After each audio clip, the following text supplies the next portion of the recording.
तो रोहित सर को ही hand over करेंगे प्रेजेंटेशन आज। और आप लोगों का जो भी क्वेरी क्वेश्चंस होगा आप लोग साइमल्टेनियसली पूछ लीजिएगा, कोई ऐसा दिक्कत नहीं है। बाद में भी वैसा करेंगे, कोई डिटेल डिस्कशन चाहिए तो ask. Sir over to you. Good evening to everyone. Actually हम लोग सब जानते हैं कि दिवाली गिफ्ट अनाउंस किए थे मोदी जी, जीएसटी 2.0। तो ऐसा है कि जीएसटी 2.0 इसको क्यों बोला गया, तो हम लोग जान रहे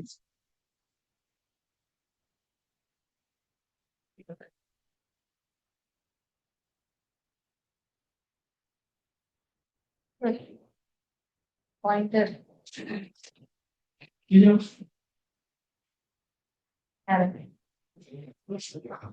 हो गया होगा, बैटरी लो हो गया होगा तो डिस्टेंस।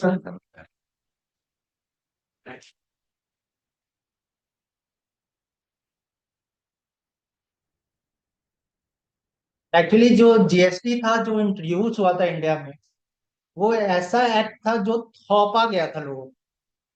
वो ऐसा एक्ट था जिसे कोई जान नहीं रहा था, इम्प्लीमेंट कर दिया गया था, और इसलिए इम्प्लीमेंट किया गया था कि लोग इसको कितना एक्सेप्ट करते हैं। जीएसटी जब आया था तो वो बस ये था कि डिफरेंट डिफरेंट जो हमारे टैक्स थे उनको सब्स्यूम करके एक टैक्स बनाया गया था, गुड्स एंड सर्विस टैक्स। पहले लगता था वैट लगता था, सर्विस टैक्स लगता था। तो गवर्नमेंट ने क्या किया कि सारे टैक्सेस को एक मिला के और उसको जीएसटी बनाया था। लेकिन उन्होंने टैक्स में चेंजेस नहीं किया। जो गुड्स पहले जिस रेट पे थे उसी रेट पे अभी भी बिक रहे थे। अब क्या हुआ था कि जीएसटी इंट्रोड्यूस किया गया था 1 जुलाई 2017 को। उसमें उनका नाम था कि वन नेशन वन टैक्स। अब हर जगह पे क्या होना चाहिए, एक ही टैक्स लगना चाहिए। आप लोगों को पता होगा कि नहीं, जुलाई 2017 से पहले फ्लिपकार्ट बिहार में अपना गुड्स नहीं बेचता था। फ्लिपकार्ट का कोई सेल नहीं होता था जुलाई 2017 से पहले। कोई रीजन कोई बता सकता है, या कोई उससे पहले यहाँ बिजनेस कर रहा हूँ, ऐसा क्यों था कि बिहार में फ्लिपकार्ट सप्लाई नहीं करता था, अमेजोन सप्लाई नहीं करता था। मुझे अपना फोन मंगाना पड़ा था तो आरती मंगाना पड़ा था, हम बिहार नहीं मंगा सके। इट वॉज लाइक दैट कि जब फ्लिपकार्ट आया था और नया आया था तो वो दिखाते थे सबसे सस्ता। और फ्लिपकार्ट ई कॉमर्स था उस टाइम में, और लोग पे अपना ट्रस्ट जमाना चाहते थे। और बिहार के लोग जो थे वो इस लेवल से एडुकेटेड नहीं थे, या इस चीज को नहीं समझ पाते थे। जो लेमैन ये कह सकते हैं लोगों थे, वो इस चीज को नहीं समझ सकते थे। वो जब रेट देखते थे तो देखते थे 10,000, और जैसे ही पिन कोड डालते थे तो वो रेट हो जाता था 11,000 और 12,000। तो वो क्या होता था कि वैट कैलकुलेट कर लेता था, और बिहार में वैट रेट हाई होता था। अब क्या होता था कि लोग बोलते थे भाग ठगता है, बोलता है दिखाता है 10,000, और जैसे ही पिन कोड डालो तो कितना हो जाता है, 12,000। फ्लिपकार्ट का क्या हुआ, नाम खराब होना शुरू हो गया। अब जैसे ही जीएसटी आया तो क्या हुआ कि वन नेशन वन टैक्स। आप चाहे आप बैंगलोर में गुड्स बेचो या बिहार में गुड्स बेचो, आपको क्या लगेगा, एक ही टैक्स। जब जीएसटी इंप्लीमेंट हुआ, फ्लिपकार्ट ने क्या किया, बिहार में भी सप्लाई शुरू कर दिया। That was GST 1.0। कि लोग यहाँ पे जीएसटी को एक्सेप्ट करते हैं या नहीं, जीएसटी को किस तरीके से देखते हैं।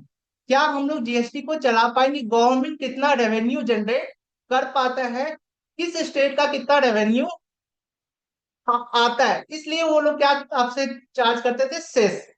एक वर्ड सुना होगा जिन्होंने देखा होगा। तो सेस सेस इसीलिए लिया जाता था कि यदि कोई स्टेट था जिनका सेल प्री जीएसटी डिजाइन में ज्यादा था और जीएसटी डिजाइन में कम हो गया, तो वैसे स्टेट को क्या होता था, लॉस।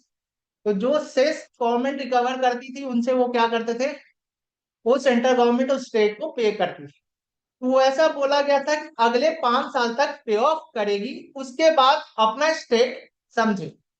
तो जब 5 साल हुआ, 7 साल हुआ, तो गवर्नमेंट को लगा नाउ इट्स हाई टाइम कि हमें क्या करना चाहिए, टैक्स रेट में भी चेंजेस लाना चाहिए। क्योंकि इंडिया एक ऐसा कंट्री है जहां पे जीएसटी का रेट बहुत ज्यादा चेंजेस था। कोई गुड्स 5% में डील हो रहा है, कोई 12% में है, कोई 18% में है, कोई 5% में बहुत सारा डिफरेंशिएशन। जैसे आप ही कोई प्रोडक्ट जब बेचते होगे तो हो सकता है कि आपको समझ नहीं आता होगा कि ये कुछ 12% में फॉल हो रहा है कि 18% में फॉल हो रहा है कि 5% में, थोड़ा सा चेंज हो जाता है, 12 से 18 में हो जाता है। ये चेंजेस बहुत था। गवर्नमेंट को भी ये चीज लग रहा था, तो उन्होंने क्या लेके आए, जीएसटी 2.0। इसमें उन्होंने क्या किया, एक रेट को खत्म कर दिया, दैट इज 12%। 12% के गुड्स कहाँ चल गए, कुछ गुड्स चल गए 5% में, कुछ गुड्स कहाँ चल गए 18%। ऐसा नहीं है 12% का सारा गुड 5% में ही आ गया, लेकिन मोस्ट ऑफ द गुड्स को क्या किया गया, 5% में ले आया गया और 12% को खत्म ही कर दिया गया। नाउ ऐसा हो चुका है कि 3 रेट में रखा गया है, 5%, 18%, 28%। और ये एक तरीका हुआ, जैसा मेरा थिंकिंग है, यदि आप सोचो कि इंडिया में एकाएक बोल दे कि 40% टैक्स लगने वाला है जीएसटी, इंडिया के लोग कैसे रिएक्ट करेंगे, रिवोल्ट कर लेंगे। रिवोल्ट करेंगे। अभी भी 40% इंट्रोड्यूस किए, इतना रिवोल्ट किया क्योंकि वो माइंडसेट से खेले, आपको खुशी दिया। उनको पता है कि रिवोल्ट कौन करेगा, middle class, lower middle class. That was the strategy of government to introduce 40% tax rate by reducing 5% and to 18%। नहीं तो एक तरीके से यदि 40% इंट्रोड्यूस कर दिया होता तो यहाँ पे लोग बवाल कर देते। नाउ देयर तरीका की वो कि भैया कि चलो 40% भी हम इंट्रोड्यूस। 40% तो उसमें इंट्रोड्यूस किया गया है जिसमें कि जो देखा जाए तो हेल्थ के लिए अच्छा नहीं है, आप वो कम यूज करें। सर उसपे कोई दिक्कत है भी नहीं, पहले भी उसपे 28% लगता था और 22% अप्रोक्स सेस लगता था। तो वो गुड्स आपका 50% के अप्रोक्स जा रहा, लेकिन सेस को कोई काउंट नहीं करता है, सबका दिमाग चलता है आपका टैक्स रेट पे। तो अप्रोक्स आप 50% टैक्स दे रहे थे, सर जो तो भी अभी सेस नहीं लगेगा क्या? आप सेस हट चुका है। तो इवन 40% है तो आपका जो गुड था जो 28% में था और जिससे का टैक्स रेट 40% कर दिया है, स्टिल वो गुड सस्ता हो गया क्योंकि उनका इम्पैक्ट 50% पे जा रहा था। क्योंकि सेस जब लग रहा था कि 20, जब से आप कार खरीदते थे तो आपको 28% टैक्स देना पड़ता था और 22% सेस देना पड़ता था। You are paying approx 50%। यदि मैं फॉर्च्यूनर खरीदने जाता था तो मतलब 45 लाख का टैक्स कार है तो लगभग 27.5 लाख मुझे टैक्स देना पड़ रहा है, अप्रोक्स 50%। Now reduce to 40%। वो 40% क्या होती थी पहले, कोल्ड ड्रिंक्स पे क्या थे? पहले कोल्ड ड्रिंक्स पे आपका 18% था। अब आप नहीं, पहले कोल्ड ड्रिंक्स पे 28 था, आपका 40 हो गया। अब वो भी आपका महंगा हो चुका है सर। ये तो 40 पे आ गया। हाँ 40 पे आ गया, उस पे भी आपका सेस लगता था, कोल्ड ड्रिंक्स पे भी। पहले कितना लगता था कोल्ड ड्रिंक्स? सर वो हम लोग को देखना, वही अप्रोक्स आपका वैरी करता है, 16%, 18%, 22%। वो आप एक बार हम लोग को भी क्रॉस वेरीफाई करना होता है, लेकिन इतना पता है क्योंकि मैं जहाँ चेक कर रहा था मेरा, क्योंकि मैंने कुछ रिटर्न फाइल किए थे तो approx it was near about 18 और 22%, अभी याद नहीं है लेकिन क्लियर फैक्ट उस तरीके से होता है। और गुटखा और इस पे गुटखा पान मसाला से सब समझे, सब 40 में है। 40 में। पहले से कितने था, 28 में था? पहले सर मैक्सिमम ही रेट था। प्लस सेस सेस होता था क्या उसमें? सर गुटखा वाले में भी सेस होगा। देखिए जो गुड्स, मैं जब बच्चों को पढ़ाता हूँ इतना ही कहता हूँ, जो गुड्स धुआं धुआं किया या हेल्थ के लिए खराब है, ठीक है, वो आपका 28% में फॉल करेगा। गाड़ी, हाँ होल्डिंग 28 का, आप सेस भी देख लो सर, अप्रोक्स उतना ही होगा उस पे। तो सर वो भागता है, वो डिपेंड करता है, दैट डिपेंड्स अपॉन। हम तो वही बोले कि कार पे आप देखोगे तो 22% है। कुछ चीजें सस्ती हुई है तो कुछ चीज महंगी हुई। अब इट्स नॉट, हम लोग के लिए भी क्या एनी टाइम सबका सेस रेट याद रखे, there is lots of product, लाखों प्रोडक्ट है, तो उसका याद रखने लगे तब तो हम ही लोग कंप्यूटर बन जाए। ठीक है। जब ये न्यूज आया कि भैया दिवाली गिफ्ट मिलेगा और जीएसटी 2.0 आएगा तो बहुत बड़ा ब्रेकिंग न्यूज बना था, हर जगह इसका इंट्रोडक्शन होना जरा। अब 2.0 क्यों लाया गया, 2.0 इसलिए लाया गया था कि अब चाह रहे थे कि जो भी टैक्स बर्डन है वो कॉमन मैन पे जो है वो कम किया जाए। जो नेसेसरी गुड्स है, एसेंशियल गुड्स है, उन पे ज्यादा उनको टैक्स देने का जरूरत ना पड़े। 5%, अब 12% हटा दिया गया, तो मोस्टली गुड्स आपके जो भी एसेंशियल गुड्स है कितने पे आए, 5% पे लग रहे होंगे। अब है कि इंडिया, आप ऐसे ही आप जानते हो कि हर जगह टेक्नोलॉजी आ चुका है। ऐसा कोई जगह नहीं है कि जहां एआई है ही नहीं। तब जीएसटी डिपार्टमेंट भी एआई से अछूत नहीं रह सकता है। अब उन्होंने भी क्या किया है, अपने सिस्टम में एआई को इंट्रोड्यूस कर दिया है। सर बोलोगे एआई का कैसा काम? अब एआई बहुत जबरदस्त चेंजेस लाने वाला है आपके जीएसटी में। मोस्टली उन लोगों के लिए बहुत खतरा है जो फेक इनवॉइसेज में डील करते हैं।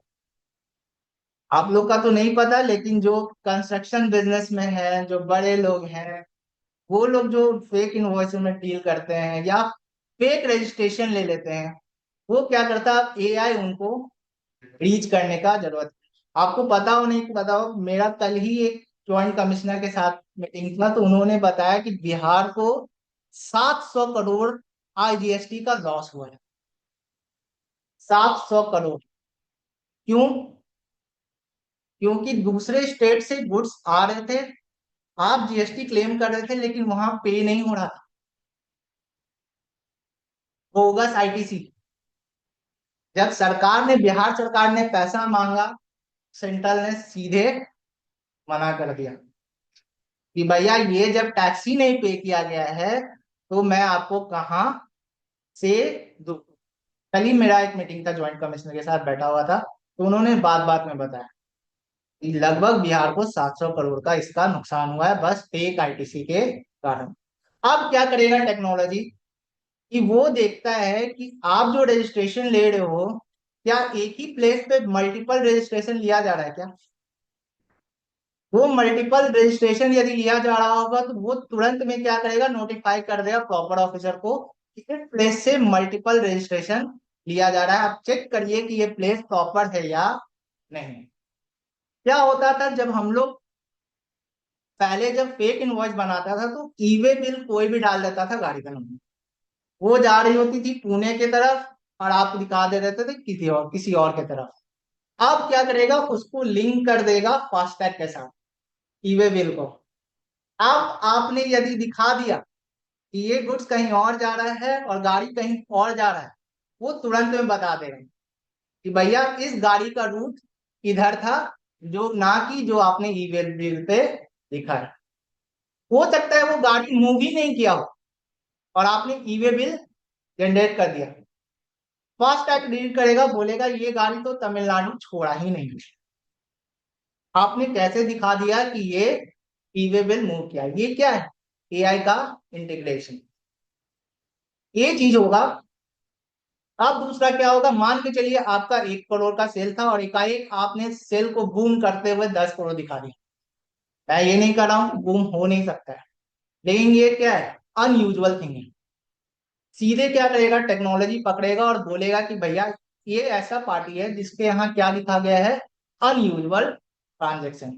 आप उसका क्या करो, फाइल चेक करो, क्या ये सही है या फिर एक चेन बना के टर्नओवर बढ़ाया गया है। ये चीज क्या हुआ है, टेक्नोलॉजी लाया जा रहा है 2.0 में, कि चेक किया जाए कि भैया फ्रॉड जितना से ज्यादा हो मिनिमाइज कर सके हम लोग। नाउ क्या होगा, सिंप्लीफाइड रिटर्न फाइलिंग। अब क्या है, जैसे हम लोग 3 रिटर्न फाइल करते थे, GSTR 1, 3B, 2A 2B तो कभी इम्प्लीमेंट ही नहीं हुआ, वो तो स्टैटिक रहा है। अब गवर्नमेंट का क्या है कि वो चाह रही है मंथली अब एक ही रिटर्न फाइल को, डेटा ऑटो पॉपुलेट हो जाए और आपके रिटर्न में दिखने लगे, आप टैक्स पे करो और रिटर्न फाइल होना शुरू हो जाए। Real time invoice matching. जैसे ही सिंप्लीफाइड रिटर्न होगा, आपका क्या होगा, सप्लायर रिटर्न फाइल करेगा, आपका दिखना शुरू हो जाएगा और आप क्या कर सकते हो, रिटर्न फाइल कर सकते हो और बता सकते हो भैया ये इनवॉइस आपने चढ़ाया और ये इनवॉइस मेरा नहीं चढ़ाया। That is the real time invoice matching. जैसे ही उन्होंने रिटर्न डाला, आपको दिखना शुरू। इवन आपका डेटा पोर्टल पे डालेंगे और आपको दिखना शुरू हो जाएगा और आप बोल सकते हैं कि भैया ये नहीं दिख रहा है। Fraud detection and RTC control. पहले हमारे साथ क्या होता था, पार्टी ने जीएसटीआर 1 डाला, हमारे जीएसटीआर 2B में दिखने लगता है। 2B में क्या होता है, जो भी हमने परचेज किया है उसका टैक्स दिखने लगता है। अब क्या होता था, सामने वाले ने इवन उसका रिटर्न नहीं फाइल किया है, हम आईटीसी क्लेम कर लेते थे। सरकार को तो पैसा मिला नहीं, लेकिन आप क्या कर रहे हो, आईटीसी क्लेम कर ले रहे हो। अब क्या होगा कि जैसे ही आपने रिटर्न नहीं फाइल किया, वो आपका आईटीसी उसको ब्लॉक कर देगा कि भैया इसका रिटर्न नहीं फाइल हुआ है, आपको इसका आईटीसी नहीं मिलेगा। पहले आप अपने सप्लायर को बोलिए कि इसका टैक्स पे करें। जब तक आप सेलर टैक्स नहीं पे करेगा, आप उसका आईटीसी क्लेम नहीं कर पाओगे। पहले था कि उन्होंने जीएसटीआर 1 फाइल कर दिया, 3B नहीं फाइल किया, आप इनपुट क्लेम कर लेते थे। अब है कि यदि वो 3B नहीं फाइल करेंगे, टैक्स नहीं पे करेंगे, आप आईटीसी क्लेम नहीं कर पाओगे। Now faceless and paperless transaction, जैसे ही ये सारे सिस्टम हाई हो जाएंगे तो ह्यूमन इंटरवेंशन कम हो जाएगा। क्या होगा, आपका सब कुछ ऑनलाइन हो जाएगा, तो आपको फिजिकल जाने का, इंटरफेस करने का जरूरत होगा नहीं। फिर क्या होता है, बहुत सारे नोटिस आते हैं, डिपार्टमेंट हर चीज पे आपसे पूछता है। क्यों, क्योंकि उस तरीके से ऑटोमेटेड नहीं हुआ है, मैनुअल इंटरवेंशन अभी भी बहुत ज्यादा है। एक बार सब कुछ ऑटोमेटिक हो जाएगा तो आपका फेसलेस हो जाएगा, कुछ भी रहेगा तुरंत पूछेगा ऑनलाइन, आप जवाब दीजिए और खत्म। आपको डिपार्टमेंट जाने का ज्यादा जरूरत नहीं है।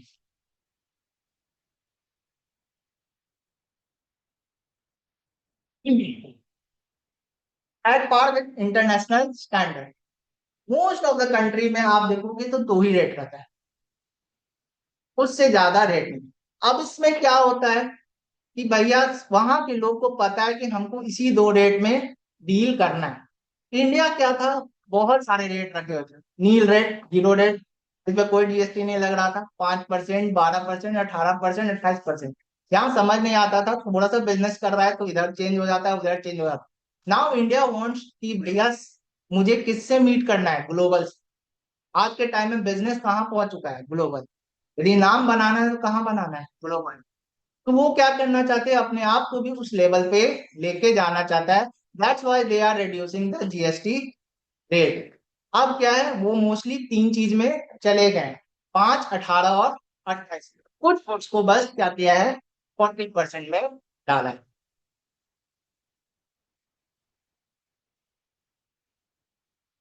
तो जैसे गुड्स के लिए हो रहा है क्या, सर्विस के लिए हुआ है? सर्विस, वो आज मैं भी सोच रहा था, सर्विस स्टैटिक 18%, 18%। सर्विस सबसे आसान है, कोई हमसे जीएसटी रेट पूछता है कि सर्विस का, हम बोले सबसे आसान है 18%, कोई चेंजेस नहीं। उसमें कुछ ऐसा टैक्स वाले कुछ एक और 5% करके था कि 5% यदि टैक्स सेविंग और कुछ ऐसा, कैसे, उसमें कुछ एक और ये आ रहा था कुछ कि 5% टैक्सेस पे करके या विदाउट टैक्स ऐसे करके कुछ। कंसेशनल रेट स्कीम, आपका टर्नओवर यदि 50 लाख से कम रहता है तो आप 5% टैक्स पे कर सकते हैं। यदि सर्विस प्रोवाइडर है तो कंसेशनल रेट स्कीम आता है, ठीक है। आप गुड्स में नहीं डील करते हो और कंसेशनल रेट स्कीम में जा सकते हो। यदि आपका पिछले साल का टर्नओवर 50 लाख से नीचे है और इस साल का भी टर्नओवर अभी तक रीच नहीं किया 50 लाख, तो आप कंसेशनल रेट स्कीम में जा सकते हो। तो आप 5%, क्योंकि आप जो क्वेश्चन उठा रहे हो वो बहुत पहले गवर्नमेंट से पूछा गया था कि भैया सारा आजादी क्यों, why should boys have all the fun. Same way सारे पूछ दिए थे कि वाई शुड गुड्स वाले को होना चाहिए फन। तो भैया बोला कि सर्विस में भी मिलेगा, यदि आपका टर्नओवर कितना है, 50 लाख से नीचे, और बस आप सर्विस में डील करते हो, ना कि कोई गुड्स में। That was the concessional rates. इसमें आपको कोई आईटीसी सर नहीं मिलता है। तो आप इंपोर्ट ऑफ सर्विस और एक्सपोर्ट ऑफ सर्विस दोनों में रिलेटेड पोर्ट ऑफ सर्विस पे तो सर आपका है। वही है, एक्सपोर्ट पे तो आपका जीएसटी लगता ही नहीं, हाँ, उसमें तो लगता ही नहीं है। एक्सपोर्ट पे तो आपका जीएसटी लगता ही नहीं। नाउ हुआ है सेक्टरल इम्पैक्ट ऑफ जीएसटी। इनको आप कहा दिया गया 3 तरीके से, ठीक है, essential goods, standard goods, demerit goods, and spinning goods. That is the 5%, 18%, and sin goods that is the 40%। ठीक है, अब आपका मोस्टली 3 रेट्स में ही चलेगा। जितने एसेंशियल गुड्स हैं आपके किस में आ जाएंगे, 5% में। जितने स्टैंडर्ड गुड्स हैं वो आपके 18% मिलेंगे, और जितने लगते हैं कि खराब गुड्स हैं जिससे लॉस है हेल्थ को, उसको कहाँ डाल दिया गया है, 40% में।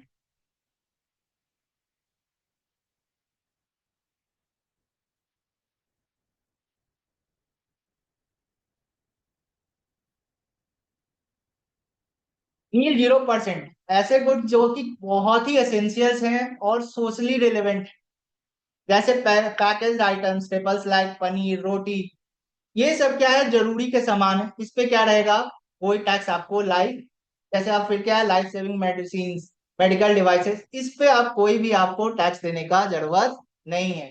पहले जब पेंसिल खरीदते थे उस पे भी जीएसटी देना पड़ता था, अब वैसे गुड्स पे भी आपको जरूरत नहीं है। सबसे अच्छा जो निकाला गया है वो है life and health insurance premium. इस पे आप आपको कोई भी जीएसटी देने का जरूरत नहीं है, और इसके कारण इसका इंडस्ट्री बहुत बूम करेगा।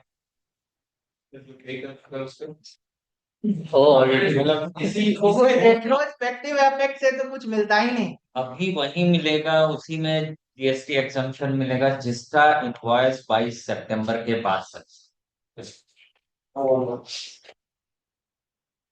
जो आप होल्ड करके पे करना चाहिए, अफसोस कर सकते हैं। हाँ, नहीं ना, होल्ड करके जैसे देखिए सर, ग्रेस पीरियड मिलता है, जिंदगी में अफसोस तो हमेशा लगा रहता है। आप एक Inflation फोन rate- खरीदिए, अगले दिन नया फोन आ जाता है। पहले आप अभी बात नहीं कर रहे हो उस कुछ नहीं कर, संतावना दे सकता है अपने आप को next time. Now 5% slab rate, most of the 12% जो गुड्स था उसको कहाँ शिफ्ट कर दिया गया, 5% पे। जैसे essential goods and service tax minimally. अब जो ये इंडस्ट्रीज है, गवर्नमेंट बहुत बड़ा नुकसान है ये जीएसटी रेट कट करके।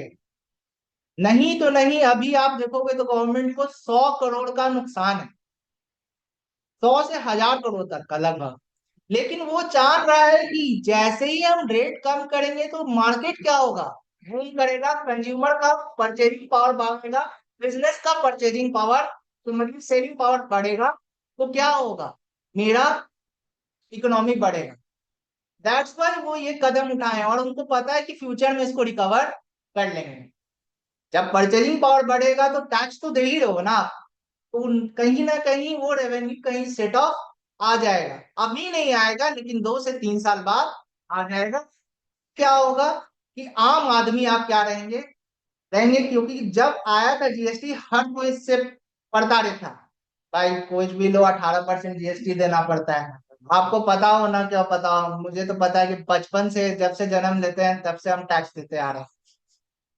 5 रुपए का तुड़तुड़े, उस पे भी लिखा होता है MRP inclusive of all taxes that we are paying GST. तो वो बर्डन तो एक कॉमन आदमी को लगा रहता है। नाउ गवर्नमेंट ने इंट्रोड्यूस कि भैया आप रेट क्या कर दो, कम कर दो। जो भी हाउस होल्ड पर्सनल केयर के हैं, जो भी हेल्थ केयर है, हैंडीक्राफ्ट टेक्सटाइल गुड्स हैं, ये देखिए स्मॉल इंडस्ट्री जो भी स्टार्टअप है, सब में सोलर पैनल्स, इन लोगों के लिए क्या है, बढ़ावा है। आप क्या करो कि भैया इस बिजनेस में जाना शुरू करो। नाउ 18% स्लैब एसी, पहले कितने में मिलते थे, 28% स्लैब में जाते थे, अब क्या आ चुका है, 18%। सबसे ज्यादा खुश हुआ है कोई तो कार, ऑटोमोबाइल। ऑटोमोबाइल में भी बहुत बड़ा टेंशन था, कौन सा कार सर, तो बोलता है स्मॉल और मिड कार, वैसा कार जिसका इंजन का क्यूबिक कैपेसिटी कितना होना चाहिए, 1200 सीसी। ठीक है, और डीजल कार है तो उसका कितना होना चाहिए, 1500 सीसी। आप यदि पेट्रोल खरीद रहे हो और 1200 सीसी से नीचे है तो पहले हमें 28% देना पड़ता था, अब कितना देना पड़ेगा, 18%। जैसे ही 1200 सीसी से क्रॉस कर गया तो उस पर आपको कितना देना पड़ जाएगा, 40%। ठीक है, सेम वे क्या किया गया, टू व्हीलर्स में लाया गया। यदि आप 350 सीसी से नीचे का गाड़ी खरीदते हो तो उस पर आपको कितना देना पड़ेगा, बुलेट बच गया। हाँ, तो आपको कहीं कोई दिक्कत है, 350 सीसी से ऊपर का खरीद रहे हो तो आपका क्या होगा, 40% देना पड़ जाएगा। इसमें वही सेल्स वाला वो शेष अब हट चुका है। हट चुका है। हाँ, उसका बेनिफिट अब आपको हर जगह मिलेगा। इसी वजह से मतलब मोस्ट ऑफ व्हीकल जो है वो बोल रहा है 10 लाख तक का बहुत ज्यादा सर्विस में भी सेस लगता था क्या? नहीं है। सर्विस कोई खराब होता है नहीं। ठीक है।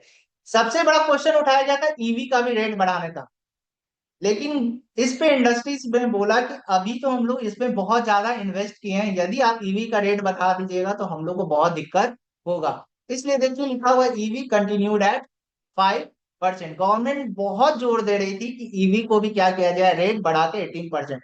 लेकिन महिंद्रा जैसी कंपनी, टाटा जैसी कंपनी बहुत ज्यादा इन्वेस्ट किस पे कर चुकी है, ईवी पे। अब वो लोग इसके लिए तैयार नहीं थे कि टैक्स रेट बढ़ेगा, हमको पता था हमारा क्या होगा, सेल्स कम हो। वैसे भी अभी भी बिहार जैसे जगह पे ईवी खरीदने से लोग कतराते हैं। भाई 3 दिन के लिए गांव चल गए, वहां कहाँ रिचार्ज करेंगे, पड़ा रह जाएगा। ठीक है ना। बैटरी क्या, बैटरी बैटरी आपका 5%। इस बैटरीज पे जो स्पेशल इस पे जीरो भी किए गए हैं यार बैटरीज। ये हम मैं देख के आपको बता सकता हूँ, लेकिन मुझे जहां तक लग रहा है कि वैसा नहीं होगा। तो 5%। बैटरी कुछ ड्रोन के पे आपको कम किया गया है सर, होगा की नहीं। बैटरी कुछ पे 5% है, कुछ पे आपका डाउन किया है सर। मैं पढ़ा था ड्रोन वाला, बात यहाँ पढ़ा है या कहीं तो अभी 2-3 दिन पहले तक मेरा है कि अब कुछ ना कुछ रिसर्च करता रहता। ड्रोन वाला आप बोले हो, वो मैंने भी देखा है, और उसमें होगा तो जरूर पता चल जाएगा। नहीं सर, लेकिन ड्रोन वाले बिजनेस के लिए भी हुआ था।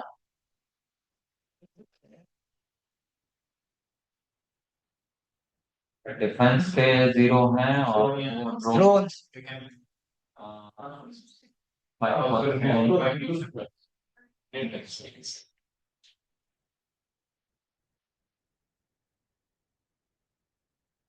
ये अलग से, ये तो ड्रोन पे है, हाँ उसके बैटरी पे था।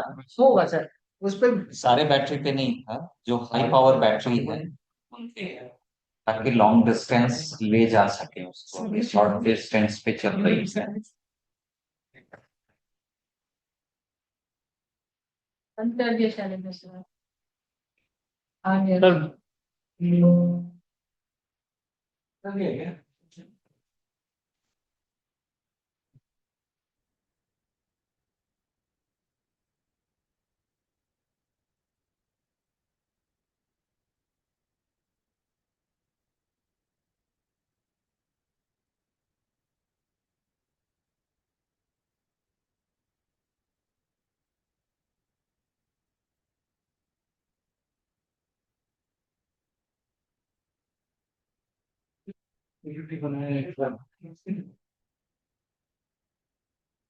Now demerit and sin goods. Sin मतलब मैं जब पढ़ाता तो बोलता हूँ छिया गुड्स, जो खराबी करे। ठीक है। ऐसे गुड्स पे क्या कहता है, 40% स्लैब। हाई टैक्स लग्जरी, यदि आपको लग्जरी चाहिए तो क्या दो, टैक्स भी ज्यादा दो। ठीक है। Sin goods paan masala, carbonated and caffeinated business, non alcoholic beer. कभी आपने सोचा है कि अल्कोहल भी तो सीन गुड्स था, उसको जीएसटी में ला सकता था। पेट्रोल पे बोलता है कि जीएसटी के दायरे में है, लेकिन उस पर जीएसटी नहीं लगाएंगे, तो उनको क्यों जीएसटी के बाहर रखा, बाकी को ले आया। लोग तैयार थे, ले आओ 40% पे रखो। जब 28% का रेट था तो भी लोग तैयार थे कि 40% पे तुम ले लो। आप एक तरफ कह रहे हो कि अल्कोहल खराब गुड्स है, हम उसको बढ़ावा नहीं देना चाहते, हम इसलिए उसको जीएसटी के दायरे में नहीं लेके आए। तो ये सारे गुड्स आप कहाँ बोल रहे हो कि अच्छे हैं, लेकिन आप इस पे क्या ले रहे हो, जीएसटी ले रहे हो। अल्कोहल पे स्टेट का रेवेन्यू बहुत ज्यादा हाई है, और कोई भी अपने स्टेट रेवेन्यू छोड़ना नहीं चाहता है। नीतीश कुमार छोड़े हैं तो आज के टाइम में आपको लगभग बिहार को 7,000 करोड़ का नुकसान है सर। वही जिस टाइम में बंद हुआ था उस टाइम में बेवरेज का ऑडिट कर रहे थे हम लोग एज एन आर्टिकल, तो पता चला था उस टाइम का नुकसान था 3,000 करोड़। तो आज के टाइम में दुगना करके देखिए तो लगभग 7,000 करोड़ का, और यहाँ पे अभी भी बिक ही रहा है, तो कोई और रईस बन रहा है। ठीक है। एम्प्लॉयमेंट बढ़ाते फिर अदर स्टेट का कैसे परचेजिंग होती होगी, हाँ ट्रांसपोर्टेशन होती होगी, हाँ वो तो दिखा रहा होगा कि हाँ मैं महाराष्ट्र ट्रांसपोर्ट कर रहा हूँ और आ रही होगी बिहार। इस सिस्टम से आपके वो बहुत आराम से छुपा के, वैसे यदि लाएगा तो स्टेट बॉर्डर पे ही पकड़ा जाएगा। तो उसको थोड़ी बिहार में इंटर करने देगा, या आओ चलो बिहार में लेके चलते हैं, वो तो वहीं उसको डिस्ट्रिक्ट कर देगा। वो बिहार तब के लिए तो जनरेट ही नहीं होगी। बिहार के लिए जनरेट ही नहीं हो, बिहार में आप बेच भी नहीं सकते। ठीक है।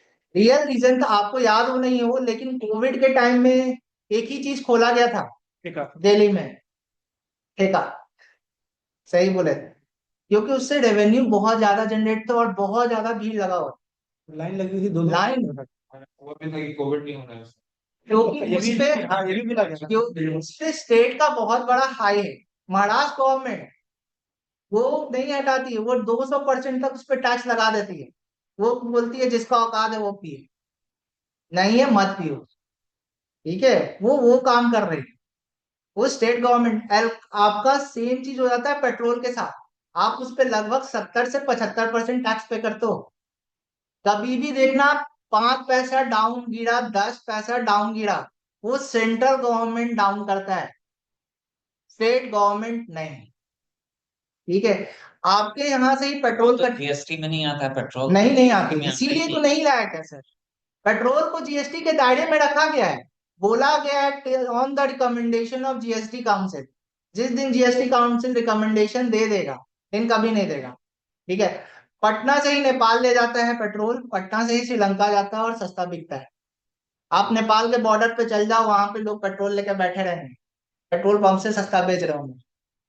ठीक है। बस यही रीजन है कि अपने यहाँ स्टेट का टैक्स रेट हाई रहता है।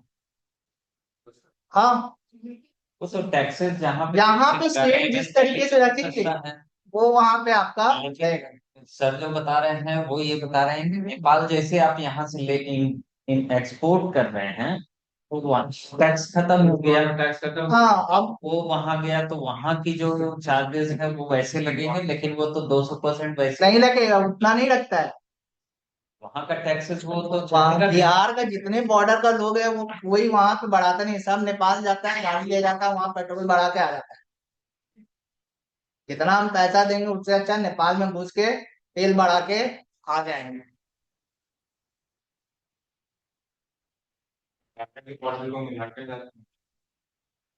ना अब आता है district AI and data analytics. अगर भी बोल- कंटेनर लेके जा सकते हैं क्या सर? क्या? हाँ हाँ कंटेनर लेके जाते हैं, नेपाल से भर के लेके आ जाएंगे। कितना लेके आइएगा और कितना कर चाहिए लिएगा? और नहीं बचा। पेट्रोल जो है वो भी है, कितना भी है। हाँ, कितना? सुना है कि वो कंटेन करके उसको रखना भी बहुत मुश्किल है। ये भी स्टार्टअप आइडिया है, दे दिया मैं सबको।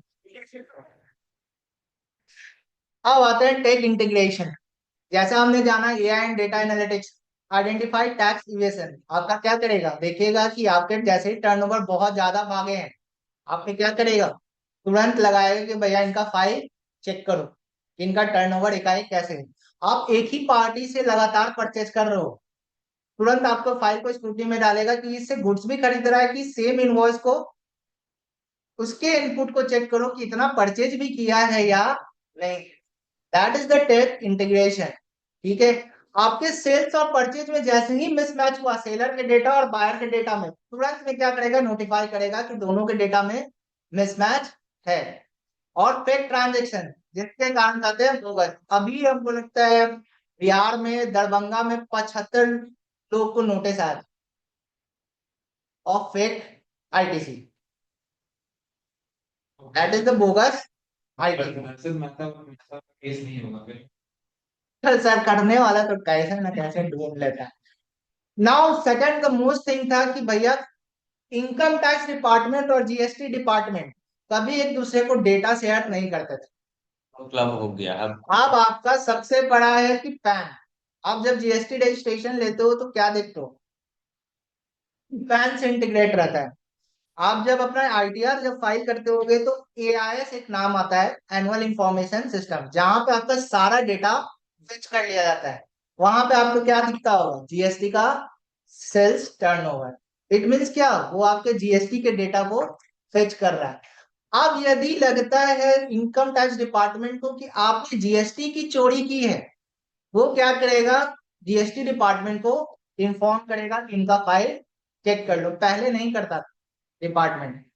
जीएसटी डिपार्टमेंट को लगता है कि इन्होंने इनकम टैक्स की चोरी की है, अब वो क्या करेगी, इंटीग्रेट करेगी और उन्हें बता देगी। That is the data sharing. अब वो लोग क्या कर सकते हैं, एक दूसरे के साथ डेटा शेयर कर सकते हैं, मांग सकते हैं कि आप मुझे ये डेटा दे दो, मैं आपको ये डेटा प्रोवाइड कर देता हूँ।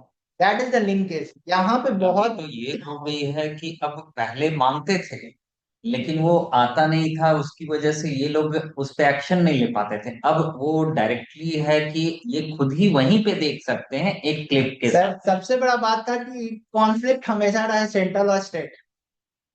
यदि आपका स्टेट और सेंट्रल में सेम गवर्नमेंट रहता है तो ज्यादा दिक्कत नहीं होता है। जैसे ही सेंट्रल और स्टेट का गवर्नमेंट चेंज होता है, कॉन्फ्लिक्ट आ जाता है, आपको कोई मदद नहीं करना चाहता, और सेंट्रल डिपार्टमेंट स्टेट को हेल्प नहीं करना चाहती है, स्टेट सेंटर को हेल्प नहीं करती। आप ही अभी देख लो, जीएसटी में आपका दो जगह फाइल जाता है, किन्हीं का सेंटर का फाइल जाता है, किन्हीं का स्टेट के पास फाइल जाता है।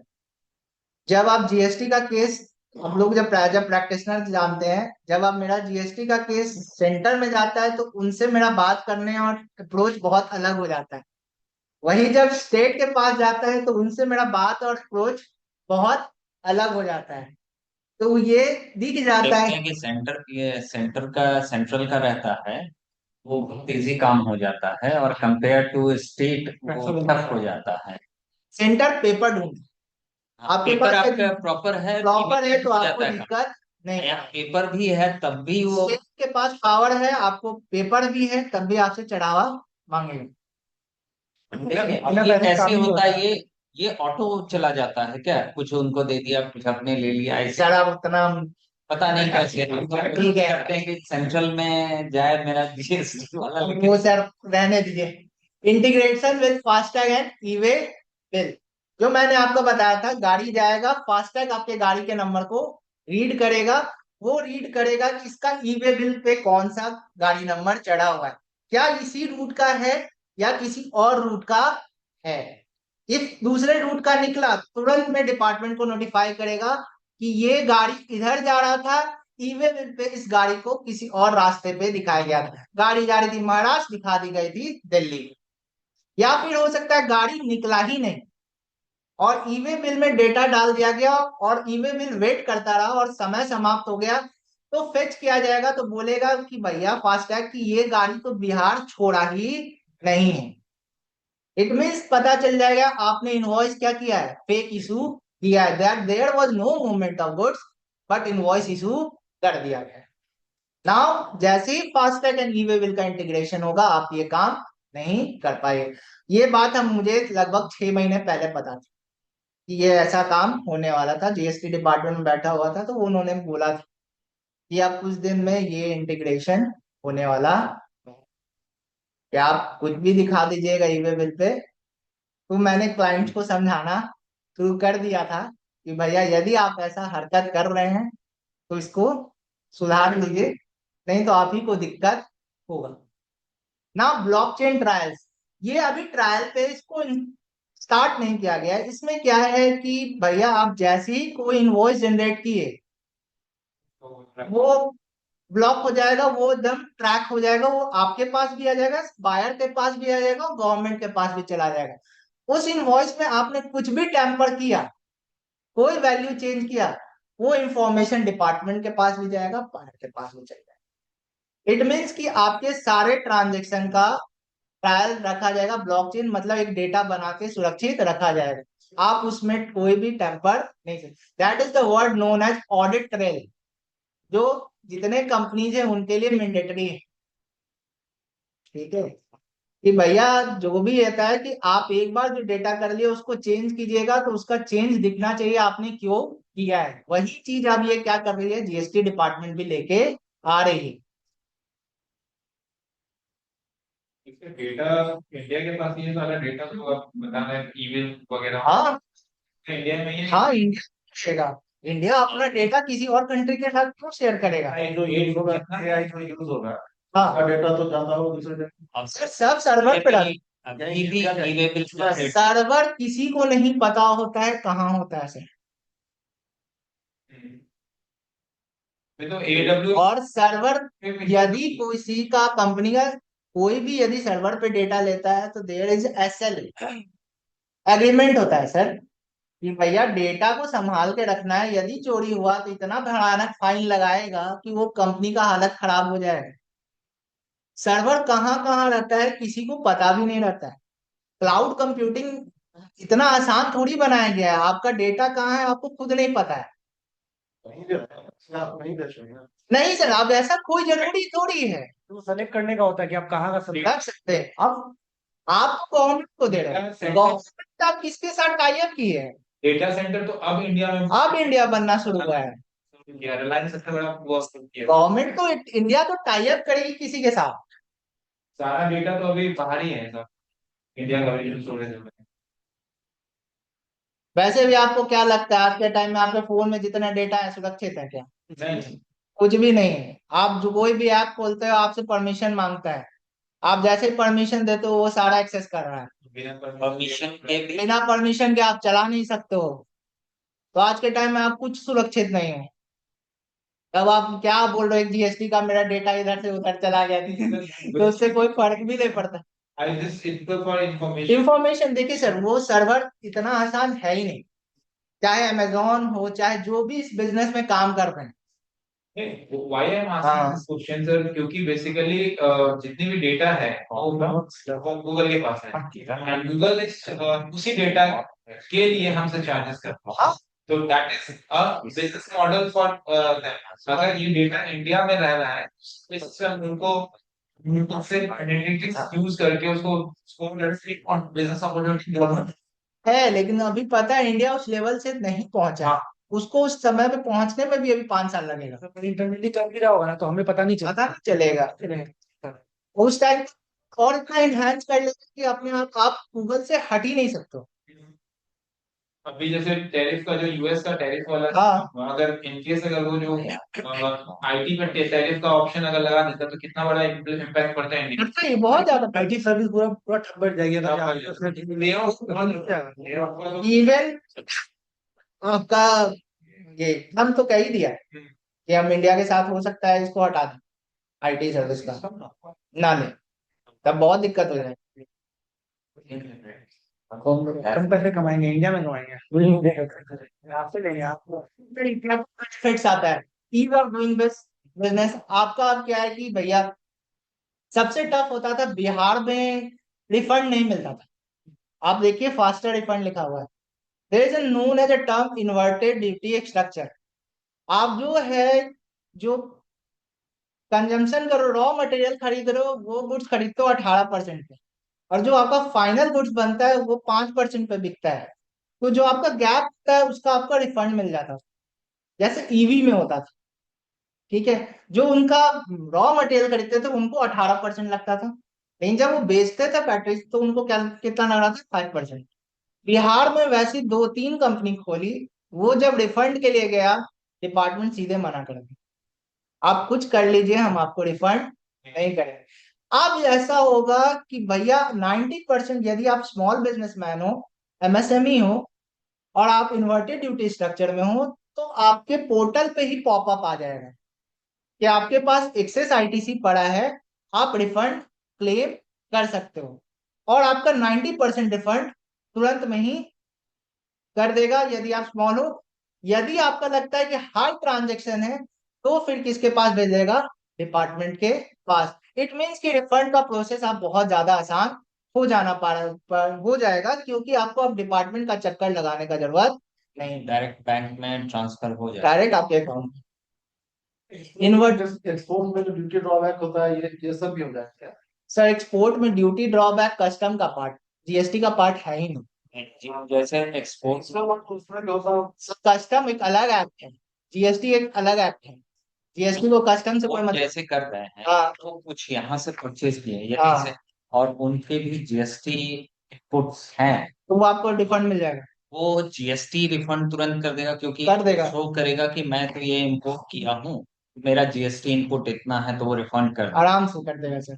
यदि आप एक्सपोर्ट कर रहे हो और आपको कोई टैक्स नहीं पे करना पड़ जा रहा है, इट मीन्स आपने इनपुट पे टैक्स पे किया गया, आपको रिफंड क्लेम कर दिया।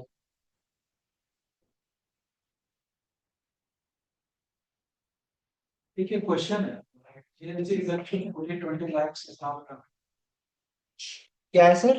GST exemption 40 and 20 lakh is हाँ। now prevalent or not? अभी भी है, रेट पे कोई चेंजेस नहीं किया गया, रेट पे वही है, 40 lakhs for goods and 20 lakhs for services. 40 lakhs वो भी गुड्स के लिए बस जो आप इंट्रा स्टेट कर रहे हो, इंटर करोगे तो वो अलाउड नहीं है। इंटर पे तो वैसे भी अलाउड नहीं होता है, इंटर तो आपको लेना है तो कंपलसरी रजिस्ट्रेशन लेना है। लेकिन गुड्स में आपको 40% तभी अलाउ होगा जब आप बस अपने स्टेट में सेल करते हैं। और ये क्वेश्चन आती है, अभी जो ये है, अभी 18 में 12% या 18% पे ने गुड्स परचेज किया हुआ है, 1 करोड़ 2 करोड़ जितने का भी है, उस पे तो टैक्स हमने 12% या 18% दिया है। अब हम 22 तारीख के बाद उसको पुराने गुड्स पे नहीं मिलेगा सर, उसका आईटीसी क्लेम। बहुत आपका जो क्वेश्चन है वो क्वेश्चन मुझसे कल पूछा था, इससे पहले का क्या है? नहीं नहीं बेच रहे हैं हम, 22 के बाद बेच रहे हैं, यदि वो साल भर बाद भी बेच रहे हैं, 6 महीने बाद बेच आपका रहे यदि हैं। आपने परचेज 22 से पहले कर किया है सर, देखिए मैंने रॉ मटेरियल रॉ मटेरियल नहीं, हम गुड्स बना हुआ। हम आपका क्वेश्चन समझ, मोबाइल मैंने 28% पे खरीदा, ठीक है, अब इसका रेट 18% हो गया, आप चाह रहे हैं जो 10% एक्स्ट्रा है उसका मुझे रिफंड मिल जाए, ये अलाउड नहीं है। आपने इसका रॉ मटेरियल खरीदा 18% पे, इसको बेचा 5% में, उस केस में अलाउड। मतलब आपने रॉ मटेरियल किसी और रेट पे खरीदा है और जो फिनिश गुड्स बनाया है उसको किसी और रेट पे बेचा है, रेट चेंज होने के कारण आप रिफंड क्लेम कर रहे हैं तो वो अलाउड नहीं है। कि मैं लैपटॉप में ही डील करता हूँ या फोन में ही डील करता हूँ, इसको खरीदा था 28% पे, उसका रेट अब 18% आ गया है, तो इसके कारण मैं रिफंड क्लेम कर दूं तो वो अलाउड नहीं है। तो जो भी अभी मैन्युफैक्चरिंग डेट जिसमें लिखी रहेगी, हम्म। जैसे मैं मेडिसिन की बात कर रहा हूँ, कि इसमें लिखी रहेगी 22 के बाद मैन्युफैक्चर हुआ है, सिर्फ उसी की रेट न्यू होगी, हाँ और उससे पहले वाला जो रेट है उसी इस पे इस पे रहेगा, क्योंकि अच्छा। सप्लीमेंट पे क्या रेट ऑफ इंटरेस्ट जीएसटी है? फूड सप्लीमेंट में सर दो तरीके का आता है, एसेंशियल से बहुत ज्यादा एसेंशियल है तो उस पर तो कोई नहीं लगेगा। मेडिसिन है, फूड हाँ तो सप्लीमेंट। सर मेडिसिन है तो मोस्ट ऑफ द मेडिसिन पे 0% कर दिया गया। नहीं, जीरो नहीं होगा, वो तो 5 में आए तो पहले 18 पे था।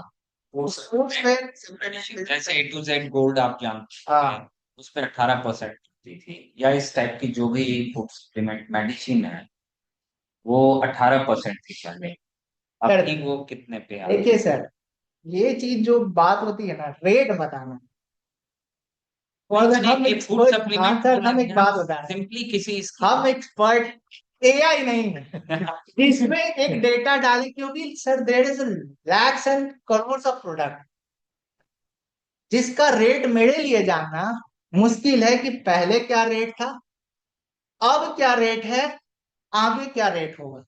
सर ये हम लोग कैसे हाँ, नहीं, आइडेंटिफाई जैसे करेंगे कि कोई प्रोडक्ट वाइटल है कि नहीं है? जैसे एक है कि मेडिसिन में ही है, लाइफ टेकिंग मेडिसिन है कि नहीं है, ये कैसे?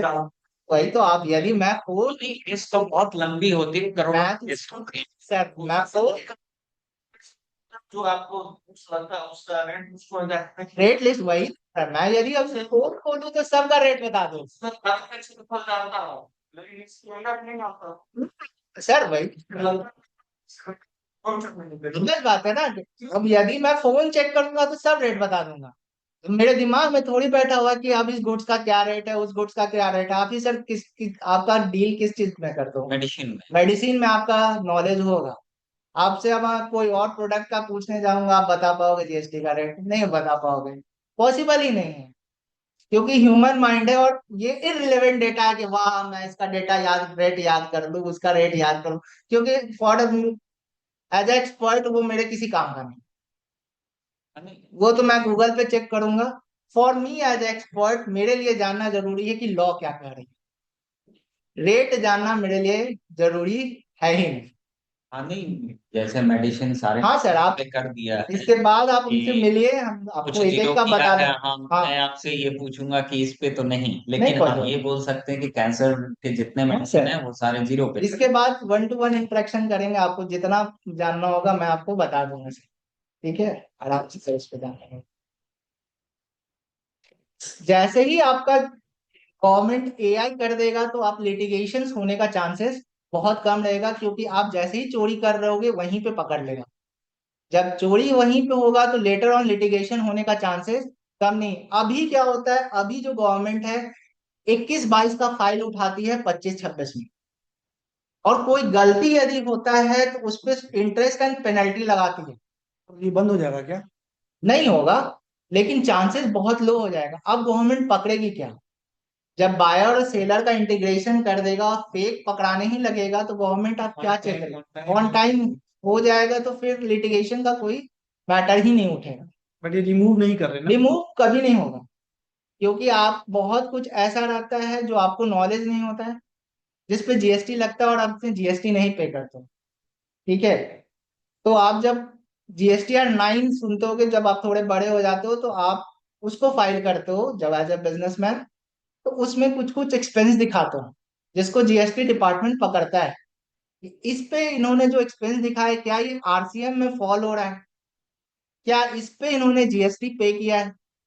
तो वैसा केस तो अभी भी रहेगा, तो उसको तो पकड़ेगा ही। ठीक है, तो वो तो लिटिगेशन चलते ही रहेंगे, ऐसा नहीं है। लेकिन जहां डिपार्टमेंट पास 1000 और 2000 फाइल हो जाते थे, वहां अब उनके पास भी फाइल कम होंगे।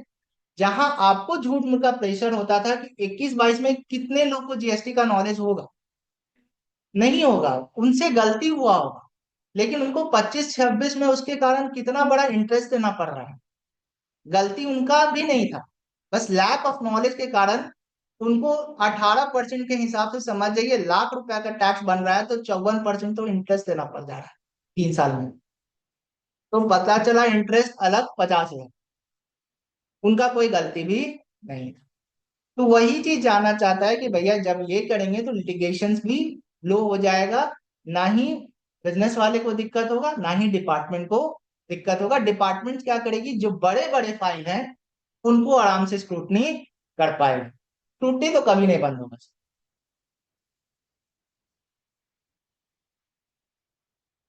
हाँ, अब सबसे बड़ा आया इजी रजिस्ट्रेशन।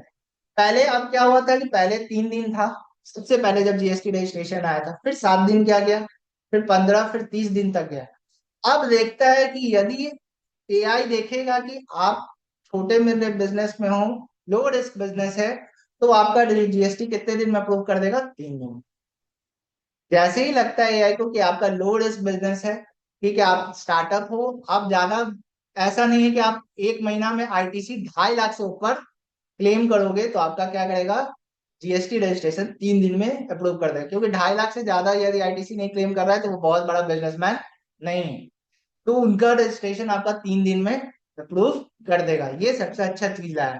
लेकिन उस टाइम में एक चीज है कि ऐसा हमने सुना है, अभी अब हम भी जान नहीं रहे हैं कि टिक करना होगा कि आप 2.5 लाख से ज्यादा इनपुट क्लेम नहीं कर पाओगे। फ्यूचर कोई कैसे प्रेडिक्ट कर सकता है कि भैया जब हम स्टार्टअप में बिजनेस, तो और नहीं कर कोई सकता कहीं बिजनेस में है, कोई नहीं कह सकता है कि हम अगले 3 महीना में का होगा। 3 महीना में कितना सेल कर ले या नहीं करें।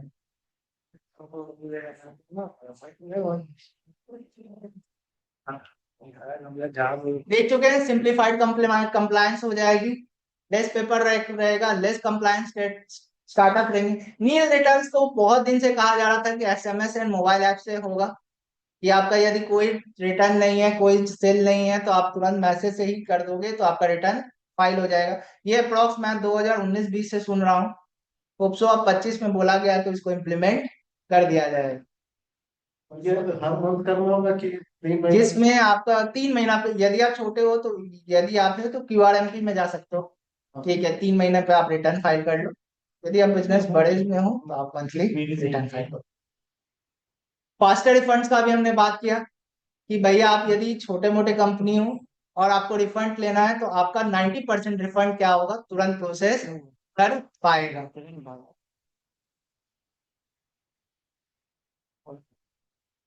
अब क्या होता था कि भैया लोअर लॉजिस्टिक, अब आपका RFID जैसे ही रीड कर लेगा, एक बार आपका रीड कर लिया कि ये ट्रक यहाँ से घुस चुका है, अब उस स्टेट में आपको बार बार रोका नहीं जाएगा गाड़ी को चेक करने के लिए।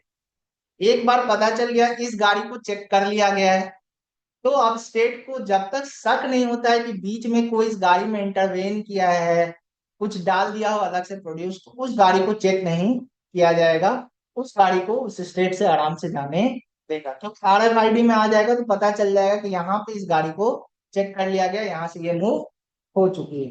तो उसके बाद कोशिश किया जाता है कि उस स्टेट में उसको चेक नहीं किया जाए और दूसरे स्टेट में जल्दी से जाने दिया जाए, जिससे क्या हो, लॉजिस्टिक स्पीड में हो। नहीं तो पहले क्या होता था, जहां जिसको मन होता था रोक के गाड़ी चेक करना शुरू हो जाता, ट्रांसपोर्टर के लिए बहुत बड़ा इश्यूज हो जाता था। अब क्या है, ट्रांसपोर्टर एक बार स्टेट में दिखा दिया तो उस स्टेट में आप उसको टेंशन नहीं है कि आपको आप हर जगह दिखाने का जरूरत है, आराम से निकल सकते हैं। ऐसे है कि आप इनका क्या हो जाएगा, lower input cost and better tax benefit होने के कारण हम चाहे तो इस वाले गुड्स में आराम से जा सकते हैं, बिजनेस आराम से कर सकते हैं, एग्रीटेक हो, मैन्युफैक्चरिंग हो या टेक्सटाइल्स में हो। ऐसे बिजनेस पे आप 5% टैक्स लगेंगे, जैसे ही 5% होंगे तो हमारे बायर बढ़ेंगे, तो हम चाहे तो इस बिजनेस पे फोकस कर सकते हैं। ड्रोन्स जैसे बिजनेस जिसपे 5% कर दिया जाएगा, furniture, office supply, AC, cement. Cement का रेट जब 28 से 18 किया गया है, ये किया तो कम बेनिफिट के लिए गया है, लेकिन इसका रीजन बहुत बड़ा अलग है। तो इसमें एक सेक्टर बढ़ बूम करेगा, ये हाउस रियल एस्टेट का, कि जो कंस्ट्रक्शन बिजनेस है करने के लिए उसका एडवांटेज, लोगों को घर जो है वो सस्ते में मिल जाएगी। इसका रीजन मैं सेशन खत्म होने के बाद health care, medtech, insurance and education. Life and health care insurance आपका GST फ्री हो चुका है। Medical devices and diagnostic kit जो है वो आपका कितना आ जाता है, 5% पे आ जाता है। एसेंशियल गुड्स जो है आप आपका पर्सनल केयर 5% पे कुछ आ चुके हैं, कुछ 0% पे भी जा चुके हैं। तो गवर्नमेंट चाह रही है कि यहाँ क्योंकि आप पता है दुर्गा पूजा से लेके दिवाली हम लोग साल भर कमाते हैं, 2 महीना में मस्त उड़ाते हैं। इंडियन का यही मेंटल, कब खरीदेंगे, धनतेरस में, ठीक है, कब खरीदेंगे, दुर्गा पूजा में। तो ये 2 महीना इंडिया जानता है कि कंज्यूमर का होता है, बायर का, वो इसीलिए इस टाइम में लाया है कि बायर का परचेजिंग पावर बढ़े। टैक्स रेट जैसे ही कम करेंगे, बायर ज्यादा से ज्यादा परचेज करेगा। जिस कार को खरीदने में मुझे 15 लाख लग रहा था, 12 लाख लगेगा, 3 लाख मेरा बचेगा, तो उसको हम कहीं और खर्च कर रहे होंगे। गोल्ड पे भी कुछ चेंजेस कुछ हुआ नहीं, गोल्ड पे नहीं, गोल्ड पे वैसे भी कम रेट लगाता है तो क्या ही। कंपैरेटिवली आपने बोल रहे हो तो ठीक है, कुछ चीजों में फिट बैठता है जिससे कि परचेजिंग पावर बैंड बढ़ेगा। बट जैसे ये FMCG का जो प्रोडक्ट है उसमें ये कैसे बढ़ेगा? मतलब हम लोग जो खाना खा रहे थे वो अभी खा रहे हैं, अभी भी खाएंगे, और जितना खा रहे थे उतना ही खाएंगे, ज्यादा परचेजिंग खाएंगे। कैपेसिटी सर बढ़ जाएगा, हर कोई नहीं खरीद पाता। आप रेस्टोरेंट में खाओगे ना? हाँ, हर कोई नहीं खरीद सकता। आप एक फिर इसका एग्जांपल बहुत अच्छा से देते हैं। आप मर्सिडीज से उतरे, हम्म। ठीक है, और 5 रुपए का बिस्किट खरीदे और 50 रुपया दुकानदार को दिए और बोले कीप द चेंज और चले जाओ। एक छोटा बच्चा है, सुबह से पूरा साफ वाफ करते हुए 10 रुपया कमाया है और 5 रुपए का बिस्किट खरीदा, उसको दुकानदार बोले कि हम तुम्हारा 5 रुपया नहीं लौटाएंगे, क्या वो आपके जैसा रिएक्ट करेगा? वो लड़ लेगा, हम्म। क्योंकि उसका परचेजिंग पावर आपके जैसा नहीं है, वो उस स्टैंडर्ड तक जी नहीं पा रहा। लेकिन जैसे ही इसका हम कॉस्ट कर देंगे कम, क्या आप परचेजिंग पावर उसका भी बढ़ेगा कि नहीं बढ़ेगा? वो कॉस्ट कटिंग मतलब आप काम करने का मतलब 5 रुपए का बिस्किट 5 रुपए का आप 3 रुपए में हो जाएगा, जैसे उस पर GST नहीं लगेगा। जो अफोर्ड नहीं कर सकता था 5 रुपए 3 रुपए कर देगा, अब वो भी चाहेगा ना हम ये गुड्स खरीदें।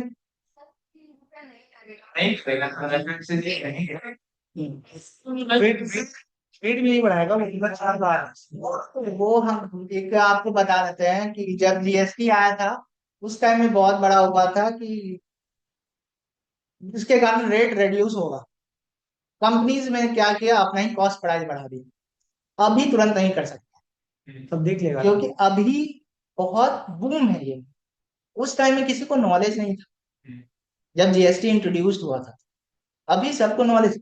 After 3 month, 4 month, 6 month, 8 month, gradually वो अपने कॉस्ट प्राइस को बढ़ा के फिर वहीं पे ले आए, लेकिन तुरंत नहीं करेंगे इस चीज को। अब भी जैसे ये बोला जा रहा है कि रेट कटिंग करेगा, हाँ 5 से 3 का करने का, हाँ उसके लिए जब वो 22 साल तारीख से इम्प्लीमेंट करेगा, और इस आपको भी पता है जब भी कोई मैन्युफैक्चरिंग प्लांट कर रहा है तो उस तरह का पैकेजिंग, उस तरह का प्रोसेसिंग करने में टाइम लगेगा, जिसमें कि आई डोंट थिंक ये 2 से 3 महीने में फिजिबिलिटी आ सके कि उसको आप मार्केट में लॉन्च कर दीजिएगा उस रेट। अब आपको उसको बेचिए, हटाइए 22 तारीख से, क्योंकि आप जो प्रोडक्शन किया तो उसका हटा के वहां पे नया ठप्पा मारिए।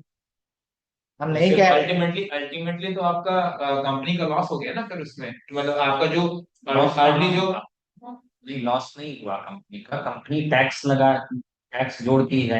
हमारा कॉस्टिंग आया 100 रुपये। नहीं, मैं वो नहीं उनका कहना है कि मैंने पैकिंग मटेरियल बना के रखी है। पैक कर लिए सब। सर उसमें बहुत बड़ा चीज आता है, मैन्युफैक्चरिंग डेट। और वो सर कोई भी पैकिंग मटेरियल पहले से नहीं छापता है। आप गुड्स प्रोड्यूस ही नहीं किए हो, उस पर कैसे लिख दोगे गुड्स मैन्युफैक्चर्ड? सर, मैं ये बोल रहा हूँ कि प्राइस, आई अंडरस्टैंड की जो मैन्युफैक्चरिंग डेट है वो मेंशन हाँ होगा जब वो हाँ मैन्युफैक्चरिंग होगा। हाँ। जो रॉ मटेरियल्स हैं उसमें जो कलरिंग प्रिंटिंग होता है उस पहले से करके रखते हैं लोग। रॉ मटेरियल कलर प्रिंटिंग में नहीं समझा सर बात। जैसे सपोज नहीं होता क्या? कुरकुरे का पैकेट ही है, हाँ ठीक ठीक है। है, कुरकुरे का पैकेट जो आपका पूरा कुरकुरे का वो जो हाँ पैकेट होगा वो तो पहले से प्रिंट है। हाँ। उसमें आपका लेबलिंग जो होगा, वो मैन्युफैक्चरिंग डेट होगा, वो बाद में वो प्रिंट करते हैं जब वो कंपनी है, कंपनी बहुत प्यार से रखे रहेगी उसको, उसको पता है फिर 10 रुपए पे आ जाएंगे सर। का स्ट्रैटेजी पता है। वहां पे जो बैठे हुए हैं सीईओ लेवल सब भी बहुत एक्सपर्ट है। वो कोई फेंकने वाले नहीं, उनको पता है अभी नहीं ना, अभी मुझे नया करना होगा ना। उस पे फिर तो हम कभी आएंगे ना, तब यूज करेंगे इसको। उसी अभी में रख वो दो सामान। ग्राम को बढ़ा देगा। वही पैकेट जैसे 100 ग्राम है, 110 ग्राम कर दिया। 20 काम कर देगा। रेट रख सकता है, वो भी कर सकता है। आज भी हो जाएगा। हाँ, वो भी करेगा, वो भी हर चीज का उपाय है, सब सस्ते करके निकाल। वो भी सस्ता ही हुआ ना। जहाँ पहले जिस चीज के लिए हमको 100 रुपए में 100 ग्राम या 500 ग्राम मिलता था, वही 100 रुपए में हमको सारे 700 ग्राम मिल रहा है। अल्टीमेटली सर आपको भी पता है यहाँ के लोगों का माइंडसेट यही है कि मतलब अनलेस एंड अनटिल प्राइस में राशि को दीजिएगा तो वो वही समझेंगे कि हाँ प्राइस में हाँ लेकिन आरती जी क्या करते हैं?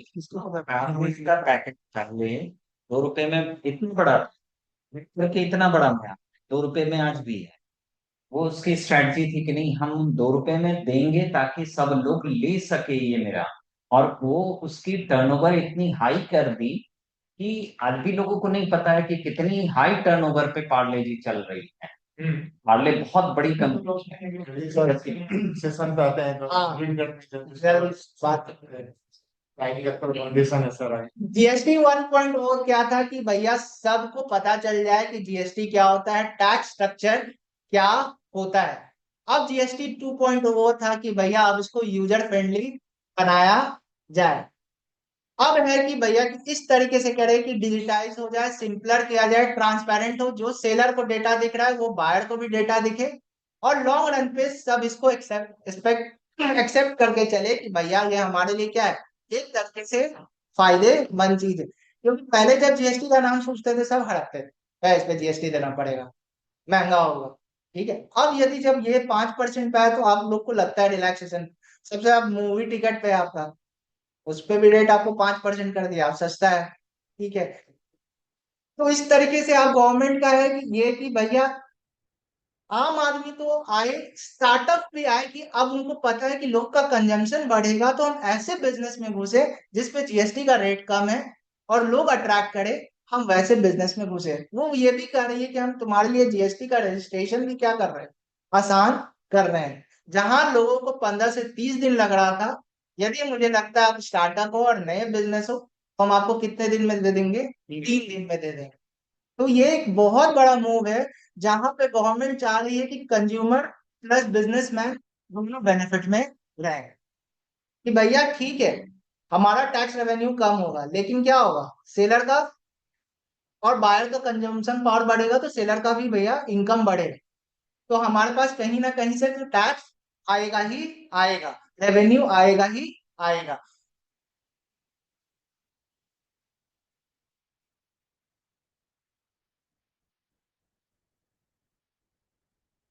और हम सब जानते हैं कि भैया कि ऐसा कोई अनछूता आदमी नहीं है जो जीएसटी के बारे में नहीं जानता है और जीएसटी के से वाकिफ नहीं है। यदि आज के टाइम में बिजनेस करता है तो सबसे पहले सोचता है कि क्या सर इस पे हमको जीएसटी देना पड़ेगा या नहीं।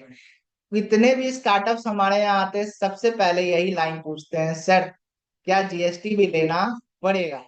हम लोग उनको रोक देते, बोलते हैं सर पहले आप बिजनेस स्टार्ट कर लीजिए, आपका लगता है टर्नओवर भाग रहा है, अच्छा चल रहा है, तब जाके आप क्या कीजिए, जीएसटी का रजिस्ट्रेशन लीजिए। या फिर आपको ऐसे सप्लायर मिलते हैं जो आपसे अच्छा टर्न ट्रांजेक्शन करना चाहते हो और बोलते हैं कि मुझे जीएसटी चाहिए ही चाहिए, तब आप क्या करो, जीएसटी लो। आप अभी अभी बिजनेस शुरू किए हो, आप बिजनेस पे फोकस करो, क्योंकि आपका अभी ट्रांजेक्शन होने वाला नहीं है तो क्यों झूठ मूठ कंप्लायंसेस में जाओगे, हर महीना रिटर्न फाइल करोगे। इट्स बेटर कि भैया आप क्या करो कि अपने बिजनेस पे फोकस करो। एक समय लगता है मेरा बिजनेस ग्रोथ कर गया है, अब आप क्या क्या करो, जीएसटी में रजिस्ट्रेशन ले लो। इसी के साथ मैं सेशन कंप्लीट करना चाहूंगा। होप सो आप लोगों को सेशन अच्छा लगा। हाँ तो मेरा एक क्वेरी है, जैसे हम कंस्ट्रक्शन में है, हाँ हाँ जरूर पूछिए, इस फील्ड तो में बहुत जैसे आराम से बता सकता हूँ। हम मटेरियल तो लेते हैं जीएसटी देख के, हाँ मेरा ऐसा है ना कि टर्न की कंस्ट्रक्शन करते हैं, अच्छा अच्छा अच्छा। तो मटेरियल मैंने जीएसटी से लिया, बट क्लाइंट को तो जीएसटी से कोई मतलब नहीं है, हाँ तब उसको हम कैसे एडजस्ट करें, उसके लिए कुछ आइडिया। सर देखिए, अब क्लाइंट को नहीं है लेकिन आपके अकाउंट में हाँ, क्रेडिट तो हो रहा है, क्रेडिट हो वो रहा तो है, आ रहा है, वो तो तो एडजस्टमेंट पे ये कि मतलब मार्केट से मिल भी जाता है हमको हाँ तो क्रेडिट उस पे देखिए 3%। B2C में जो डील कर रहे हैं उनको ऐसा थोड़ी है कि टैक्स नहीं मिलेगा, टैक्स तो है, बट जो मेरे क्लाइंट है वो बहुत कोशिश करेंगे कैश में ही दें, तो उसका क्या। हाँ, भी आपका इनपुट कॉस्ट हाई है, हम्म